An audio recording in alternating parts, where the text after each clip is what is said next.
Hello there and happy Friday. If we haven't met, my name is Julie Hirschberg. I'm a neurologic physical therapist and the owner and founder of Reactive Therapy and Wellness in the Los Angeles area. And I like to, when I'm diving deep into the literature and learning a lot, I like to share it with you. And this week is no different. I have been doing a lot of reading on functional cognitive disorders lately, and doing that particularly because that was the theme of the month. Cognition was the theme of the month in our Brain Bites, our education group for therapists. And I just dove right into the literature, and there's so much to learn. I've learned a lot this week, so I've got lots to share.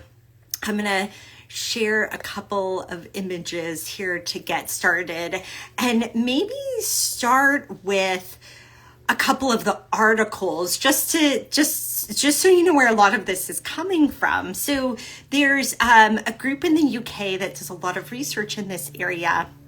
And Laura McWhirter, Alan Carson are a big part of this group, and they have this great review. I highly recommend it. It will be on the newsletter. If you're a clinician, the newsletter goes out today. If you're a patient, it goes out on Monday. I'll put the link to all of the articles for this. And if you're not on our newsletter, you can join at reactiveeducation.com as a clinician or reactivept.com as a patient. The review is called Functional Cognitive Disorders, Clinical Presentations and Treatment Approaches. And there was one other paper, well, two actually. Let me just kind of give you all the papers so that you can see them here. I'll link to all of them in our resources. This one, excellent. The frequency and framing of cognitive lapses in healthy adults. This one was so validating to me. I'll show you some of the data from that. And then one more here. Another really great review. Functional Cognitive Disorder, Dementia's Blind Spot. So all three of these from, including some of the same authors. Laura McWhirter is someone that I saw speak at the Functional Neurologic Disorder Society this past summer. Was fantastic. I learned a lot and have been pretty obsessed with their work ever since. So I'm really excited to share some of this with you. So I'm going to start with that paper that they published looking at cognitive lapses in healthy adults. And so let me bring up some of the findings. I put them in a little table here. This is just some of the findings from that study, but let me tell you what they did. So they surveyed healthy young adults, average age, I believe was 23, and asked them about some of the common cognitive lapses that we all had. Now, I loved this study because it was so validating for me because I have a lot of cognitive lapses, all of these things. And I was like, great, okay, I'm not getting dementia. I'm not going crazy. I'm not losing my memory.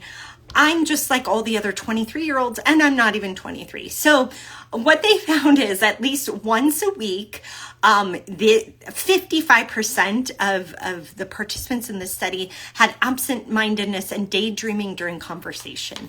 56% had difficulty finding the right word. This one happens to me a lot. 50% of them forget why you entered a room. 40% forgot or misplaced your cell phone. This happens to me. Keys happen to me a lot. I think most adults would agree this happens to them a lot. Now, I really wanted to point out here an important point. The point of this was not to say, well, if you're experiencing these things and they're concerning you, they're just normal and don't worry about it. And nothing's wrong with you. That's not really the point of this. One of the things that they share in the study, and also when she presented at FNDS, was in the culture, and she brought this up in the UK. That's where she is. There's a lot of fear-based marketing about dementia.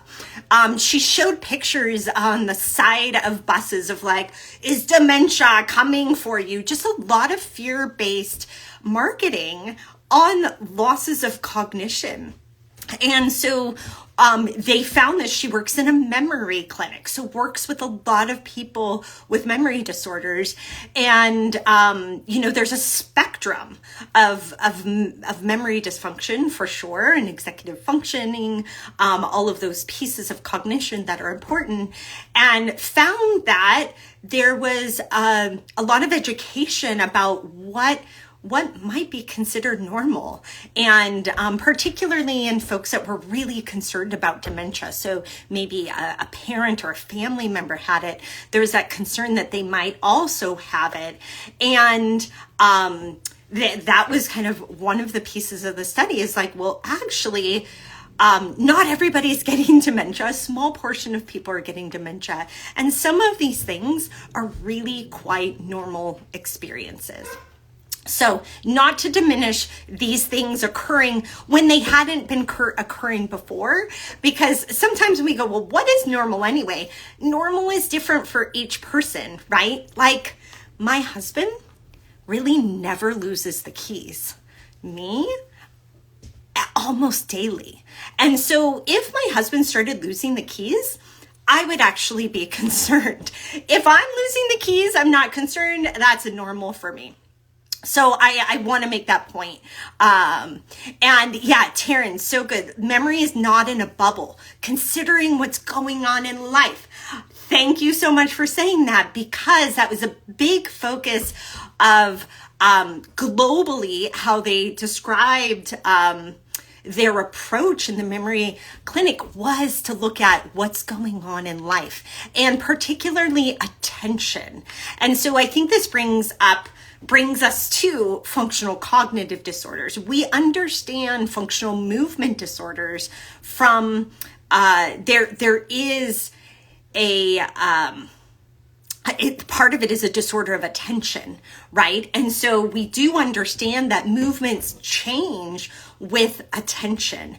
We also understand this very much from a cognitive standpoint, and with extra attention or without attention, the way that we might encode the information and remember things like where our keys are really important. So Taryn, I'm so glad you said that, because I am going to say my life is a big reason why I lose those keys, and a big part is attention, because I'm often probably doing too many things at once for myself, but that's my own reflection. So this was one of the pieces of that study.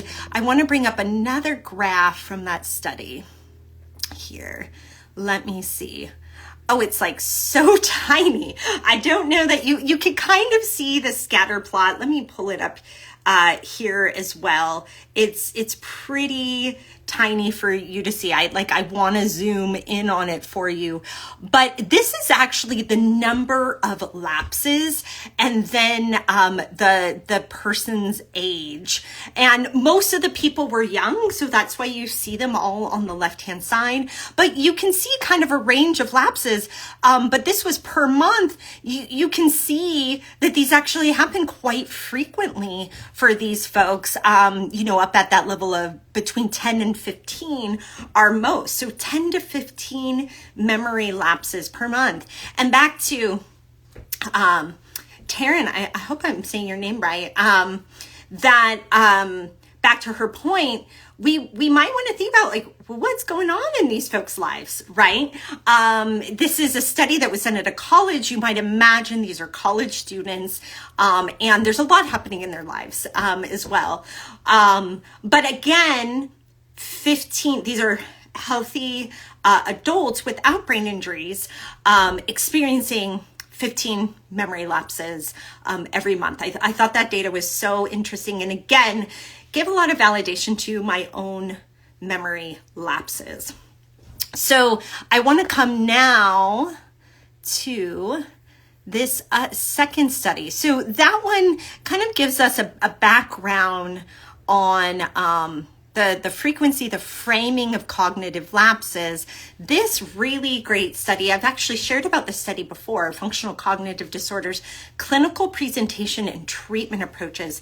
This group has really been looking for sensitive and specific and valid testing for functional cognitive disorders. And they've done some really great work and started to put together kind of in a way, you know, if you're a clinician and functional movement disorders, like the Hoover test. The Hoover test for cognition is kind of what I think about some of their work doing.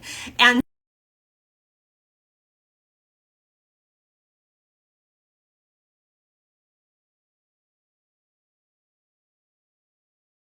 that might